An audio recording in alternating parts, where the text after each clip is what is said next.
พระธรรมประจำวันของพระเจ้าในบรรดาอ้ายเอ๋ยน้องผู้ที่มักระบายความคิดลบของพวกเขาออกแม่นผู้รับไส้ของซาตานและพวกเขารบกวนคริสตจักรผู้คนดังกล่าวจะต้องถือขับไล่และกำจัดในมื้อใดมื้อหนึ่งในความเสื่อของพวกเขาที่มีต่อพระเจ้าถ้าผู้คนบ่มีหัวใจที่ยำเกรงพระเจ้าถ้าพวกเขาบ่มีหัวใจที่อ่อนน้อมต่อพระเจ้า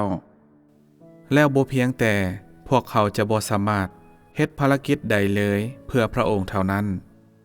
แต่ในทางตรงกันข้ามพวกเขาจะกลายเป็นผู้รบกวนภารกิจของพระองค์และเป็นผู้ต่อต้านพระองค์การเชื่อในพระเจ้า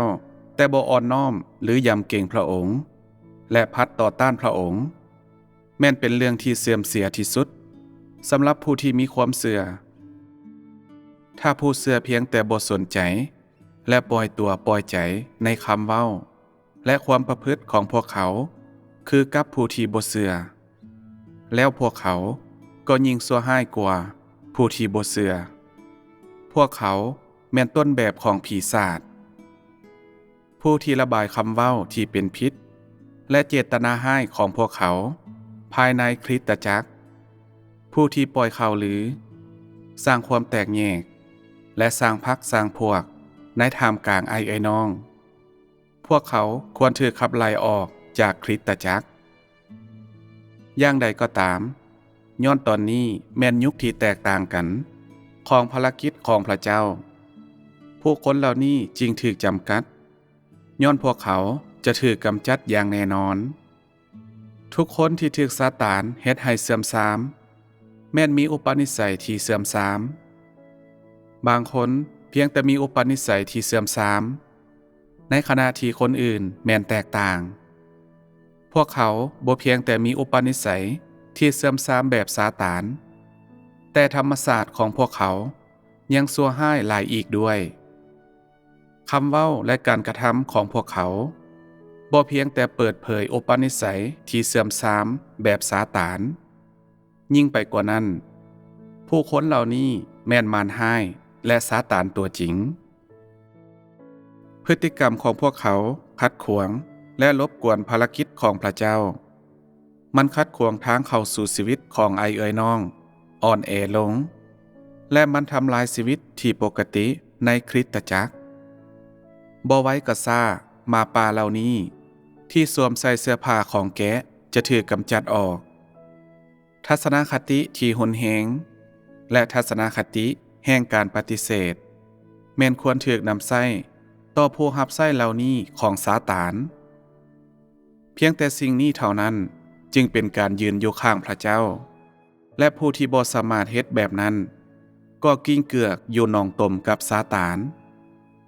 ผู้คนที่เชื่อในพระเจ้าอย่างแท้จริงแม้นมีพระองค์ในหัวใจของพวกเขาอยู่เสมอและพวกเขามีหัวใจที่ยำเกรงพระเจ้าซึ่งนั่นก็คือหัวใจที่ฮักพระเจ้าอยู่ภายในพวกเขาอยู่เสมอผู้ที่เชื่อในพระเจ้าควรเฮ็ดสิ่งต่างๆด้วยความระมัดระวังและอย่างรอบคอบและทุกอย่างที่พวกเขาเฮ็ดควรเป็นไปตามความต้องการของพระเจ้าและสามารถเฮ็ดให้พอใจพระองค์ได้พวกเขาบ่ควรหัวแข็งโดยเฮ็ดในสิ่งหยังก็ตามที่พวกเขาพอใจสิ่งนั้นบ่เหมาะสมกับความเป็นนักบุญผู้คนต้องบ่แล่นอาละวาดโดยแกว่งทุงของพระเจ้าไปทั่วทุกบ่อนในขณะที่ย่างวางท่าโอ้อวดและหลอกลวงไปทุกแห่งนี่แม่นการประพฤติแบบกบฏที่สุดครอบครัวต่างๆมีกฎระเบียบของพวกเขาและประเทศชาติต่างๆก็มีกฎหมายของพวกเขาแล้วเฮือนของพระเจ้ายิ่งบ่มีบ่มันยิ่งจะบ่มีมาตรฐานแฮงที่เข้มงวดกว่าบ่มันยิ่งจะบ่มีบทบัญญัติแห่งการบริหารที่หลายกว่าบ่ผู้คนแม่นมีอิสระที่จะเฮ็ดตามสิ่งที่พวกเขาต้องการแต่บทบัญญัติแห่งการบริหารของพระเจ้าบ่สามารถเปลี่ยนแปลงได้ตามอำเภอใจพ พระเจ้าแม่นพระเจ้าที่บ่อดทนต่อการล่วงเกินจากมนุษย์พระองค์แม่นพระเจ้าที่เฮ็ดให้คนตายได้ผู้คนบ่ฮู้สิ่งนี้แท้บ่